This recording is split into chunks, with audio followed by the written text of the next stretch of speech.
Imagine this, you're a 4-star quarterback and you sign on to a Power 5 school that already has multiple experienced quarterbacks in the room. As you went through the recruiting process, you heard so many stories and saw so many examples of quarterbacks who were highly rated but never really got a chance to play, couldn't get on the field, or just couldn't cut it at the Power 5 level. You've seen this stuff your whole life. After playing a little bit your freshman season, you obviously have a lot of potential, but your coach brings in a multi-year starter from another school in your conference.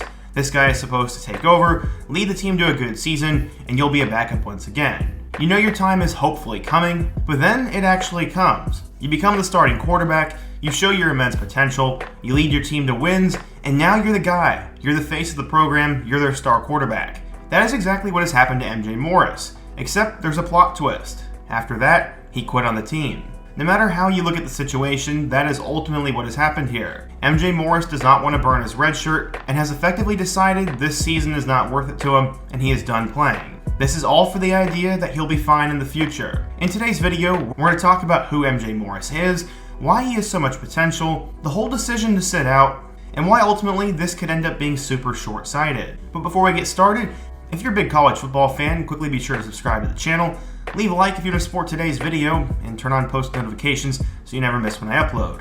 Now let's get started and talk about this whole MJ Morris situation. So yeah, as I said earlier, I was not going to address the topic because it seemed that we didn't really all know the details, but now that it's all come out, this is just ridiculousness. The window to be a star quarterback in life is so short, and all it takes is one injury, one bad game, or one bad moment, and you can be yanked from that starting position, may not play ever again, and may never get back to the role you once had. MJ Morris decided he would rather take that risk and bet on his future than continue being the starter, help his team have a good season, and play these next 4 games. Literally the only downside to this is he's burning his red shirt. But if he is that incredibly good, then he'll be in the NFL before long anyways. To me, this makes no sense, but I don't want to look at it in a totally negative sense, so let's go back in time and actually meet who MJ Morris is and talk about how he got to this point, because obviously he's a really good quarterback and has a lot of potential if he has decided this. So going back in time, MJ Morris grew up in the state of Georgia and eventually became a big deal at Carrollton High School.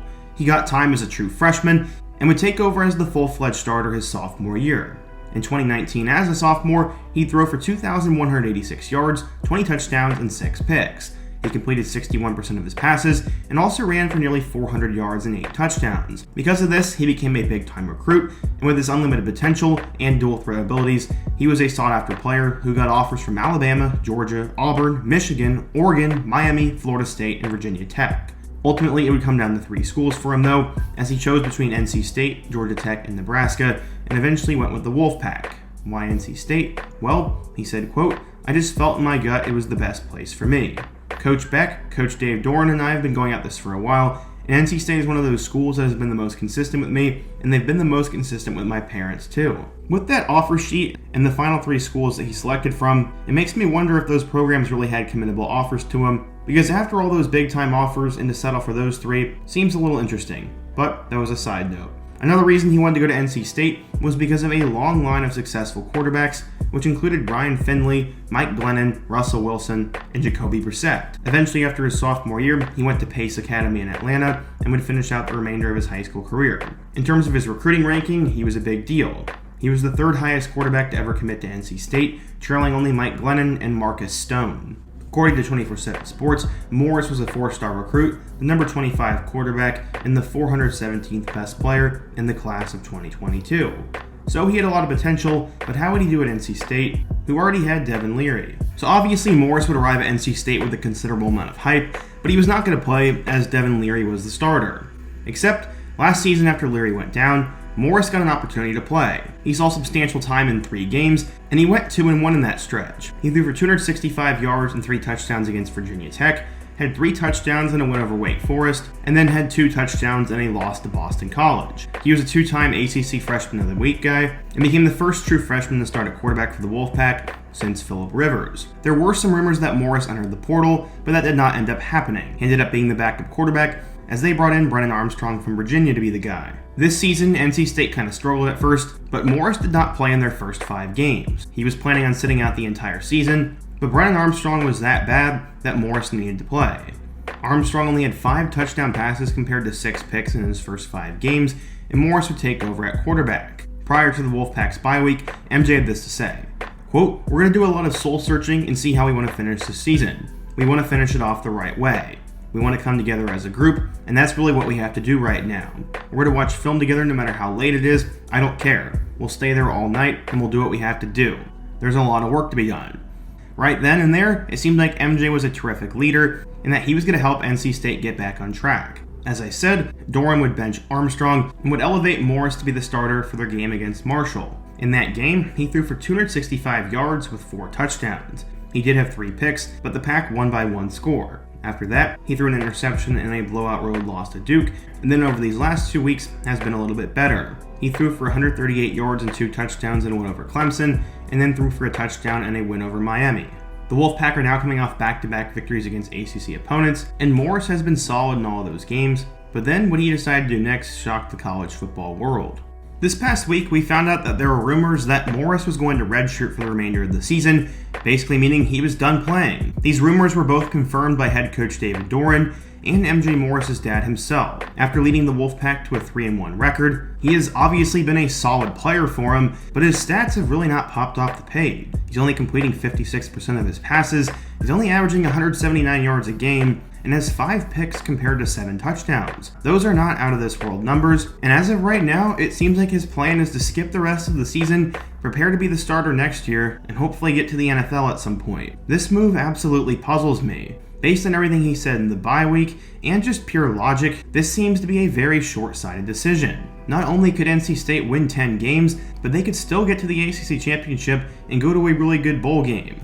This season is by no means a wash, he's leading them to wins, and what logic does it make to just sit out the rest of the year? I personally don't really know, but as I was reading an article by The Athletic on it, there were a few comments that were very interesting. One said this: "So, will he practice? And what happens if Armstrong gets hurt?" This seems like the Derek King situation revisited. You might remember when he and his dad decided to sit out at Houston, and they also said they'd be returning. Yeah, right. So yeah, those are all valid questions. Is Morris still going to practice? If Armstrong gets hurt, will Morris play? And this is very similar to Derek King. In case you don't remember that, he was a star quarterback for Houston, but after they got off to a bad start, he decided to redshirt and eventually went to Miami. Honestly, I don't think Armstrong will get hurt, but that will be very interesting if it happens. This past weekend, MJ's dad came out and said that Morris plans on staying at NC State and is not going to transfer. That leads into another comment. This commenter said, quote, "Imagine another college being interested in wanting to invest in a guy who chose to quit on his teammates during the season with mediocre stats to boot." That is also very true. Even if he does decide to return to NC State, how will his teammates have a ton of respect for him? And it's not like he's even guaranteed to re-win the job. His numbers are really not even that great. Then if he transfers to another school, why would you pick him? Again, his numbers aren't great, and his mindset was to quit halfway through the year when there was still a lot of season left to be played. This move makes no sense.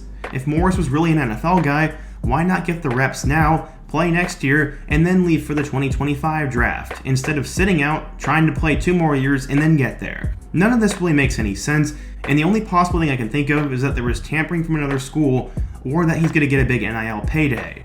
I really have no idea.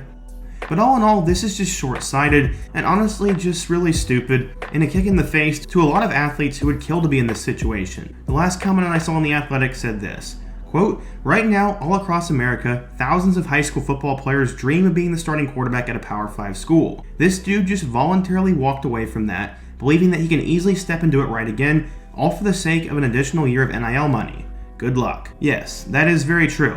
There are so many quarterbacks from all around the country who would kill to be starting for a Power 5 school. Quarterback is the position that most kids dream of playing, and there are so many backups, freshmen, and even former blue chip recruits who never got a chance to start at the Power 5 level. This really just honestly makes no sense, and I know I'm beating a dead horse, but what really is the upside here? What's even more interesting is this past offseason, he was actually asked about redshirting by an NC State Athletics website. They asked him the question, quote, "If it comes down to you being redshirted this year, would you be okay with that?" MJ said, quote, "I'm not thinking about that right now. Really, my goal is just to go out there and compete and try and win a starting job. I mean, I know I didn't play that much last year, but I played enough to have some experiences to go out there and do it again. So that's not really in my mind right now." So obviously, that is exactly what MJ did.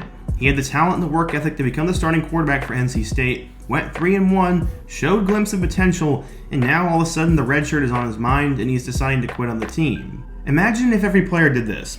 You know, at this point, Clemson isn't going to make the playoff. Cade Klubnik might as well opt out. Caleb Williams, he's not going to make the playoff. He might as well opt out as well. There are so many players in college football who should honestly just opt out. As long as they have a good game or two, they can easily jump up a level in the portal, can make a ton of NIL money, and will be guaranteed to be drafted, right? Wrong. There's just so much nonsense going on, and this right here is the peak example of what is wrong with college football. I also believe there's a similar situation to this going on at Boise State, as their top receiver decided to opt out for the remainder of the year in hopes of jumping up in the portal. Yes, I understand that the NCAA in college football has at times been unfair to players, but this doesn't seem to be the solution either. If you're a coach from another school, why would you want to take a flyer on a kid who quit halfway through the year? If he really was that talented and had NFL written all over him, I could maybe see an argument, but at the quarterback spot, where you're supposed to be a leader and supposed to be a guy who leads the team and sets the right example, I would not take MJ Morris. I really don't mean to bash the kid, as I really liked him coming out of high school, and he's done a good job for him, but in my honest opinion, which I guess really isn't that much, this decision makes no sense. 2 years ago, we saw the opposite of this happen. After leading Kansas to a win over Texas, Jalen Daniels had to burn his red shirt and only played in 5 games. That absolutely sucked, but he wanted to be the starter, he wanted to gain momentum, and he wanted to gain experience. How did that turn out for him? Well, yes, he did end up missing out on a year of eligibility.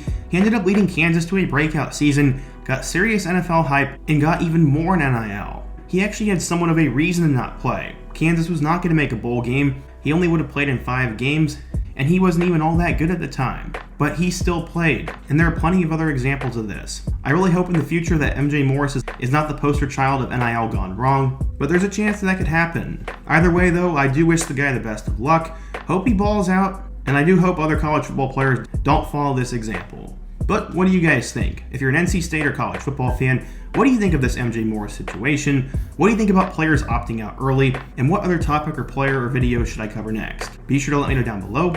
Leave a like if you want to support today's video, subscribe if you're new, and check out all my other videos on the end screen, including my video about the rise of Ollie Gordon. I hope to see you guys again soon, but until next time, peace.